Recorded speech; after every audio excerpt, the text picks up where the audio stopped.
हेर्नुहोस् ठाउँ दामी छ किनभने आज पानी परेको होइन मौसम पनि छिनछिनमा बादल हुने छिनछिनमा उ गर्ने आउने केटी भइहाल्यो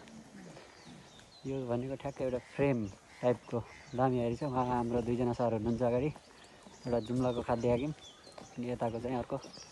अग्लोवाला चाहिँ हाम्रो कालीगढको सरको हाकिम हुनुहुन्छ खाद्यको सिटामा ठाउँ चाहिँ पानीले एकदम साथ दियो हुनाले भ्यू दामी आइरहेछ राम्रो आइरहेछ हेर्दै जाउँ ताल कता रहेछ खोज्दै जाउँ ल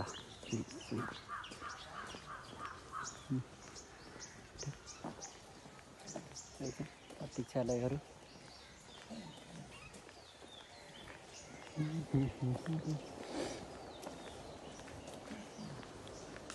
कताबाट बाटो जताबाट गए पनि हो कि यताबाट पनि छ यताबाट पनि छ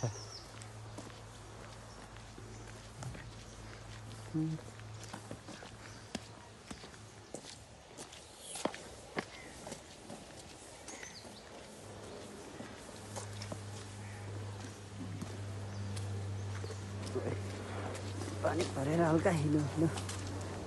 आएको छ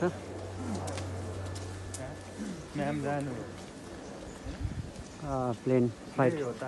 भइरहेछ यही हो कि मेन बुलबुले यो नेचुरल कुन मेन बुलबुले यही छ हो कहाँ हो बुलबुल गर्ने यसले ए उ त्यो होइन त्यहाँ बिचमा देखिन्छ नि देखिन्छ कि नै उयो हो ठ्याक्क यहाँनिर बुलबुल बुलबुल अलिअलि गरिरहेको छ त्यही भएर नाम चाहिँ बुलबुले भएको हुने थियो हेरौँ पानीका धाराहरू त्यो त नेचुरलै हो होइन र भएको चाहिँ म्यानमेड त होइन यहाँको यिनीहरू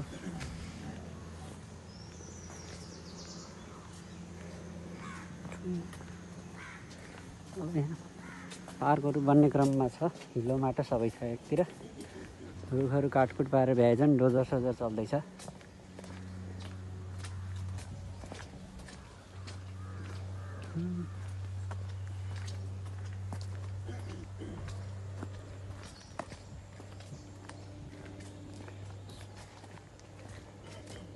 पानी परेर हिलो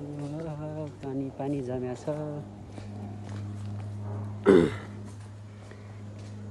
के छ हाम्रो बुलबुलेको अरू विशेषता के छ अरे यहाँको के पड्या थियो पहिला लम्बाइ चौडाइ के कति थियो बिर्स्यो अब त 5-6 महिना 5-6 महिना नहेरेको किताब खाइसक्यो अब होइन जिके त राम्रै थियो मैले पनि बिर्सेको यार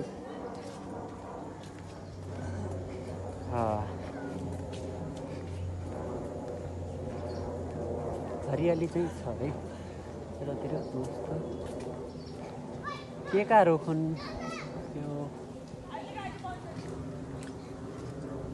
यो हाम्रो ताल देखिँदैछ नजिक पुगिसक्यौँ यतातिर ठाउँ चाहिँ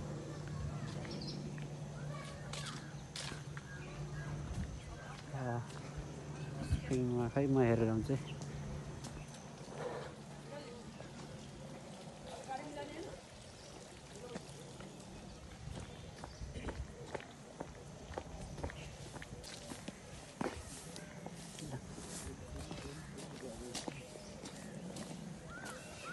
नेट चलिरहेको छ र यो डाटा थियो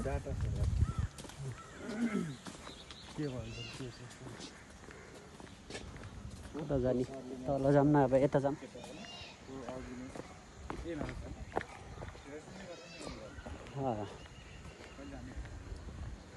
ल यताबाट एक राउन्ड मारौँ ल हामी पानी परेर मस्त माथि उहिरो पनि सेतो दामी देखिरहेको छ एकदम सही हाम्रो ताले यो बुलबुले ताल सुर्खेतको बुलबुले ताल अरू त गीतै बिर्सेँ